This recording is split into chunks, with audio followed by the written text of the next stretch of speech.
Back pain එක කියලා කියන්නේ අද වෙන විට ගොඩක් කට්ටිය එක්ස්පීරියන්ස් කරන තත්ත්වයක් බවට පත් වෙලා තියෙනවා.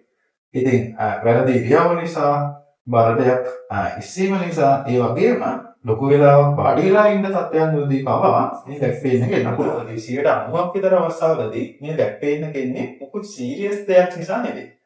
ඉතින් මේක වෙන්නේ ඒ බැක් එකේ තියෙන මසල්ස්, ටෙන්ඩන්, ලිගමන්ට් වගේ දේවල් වලට මෙතන ලෝඩ් එක වැඩි වීම නිසා හෝ එයාලගේ වෙන ඉරිටේෂන් එකක් නිසා.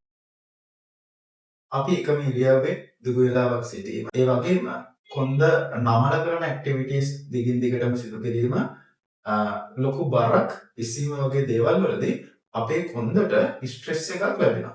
අන්න ඒ වගේ ඇක්ටිවිටීස් අපි දිගින් දිගටම සිදු කිරීම නිසා අපේ ස්පයින් එක, කොඳුරට පෙළ ස්ටිෆ් වීම, ඉරිටේෂන් එකක් ඇතිවීම වගේ දේවල් උනත් සිද්ධ වෙන්න පුළුවන්.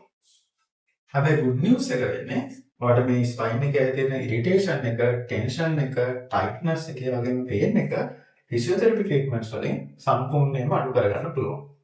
හැබැයි ඔබට උනතත්වයක් ඔබේ බර හිසින අඩුවීම, කැම අරුචිය නැත්නම් මුත්‍රා භෝග පහ පාලනයකින් තොරව පිට වෙනවා නම් ඔබ ඉක්මනින් ඒ වගේ අවස්ථාවකදී මෙඩිකල් කන්සල්ටන්ට් කෙනෙක්ව හමු වෙන්න ඉතාමත් අවශ්‍යයි. ඉතින් ඔබටත් හොඳ අමාරුවක් තියෙනවා නම් ඒක නොසලකා හැරලා ඉන්න එපා. ඒ මගින් කොන්ද නැවත නැවතත් ඉරිටේට් වෙලා මේ පේන් එක වැඩි වෙන්න පුළුවන්.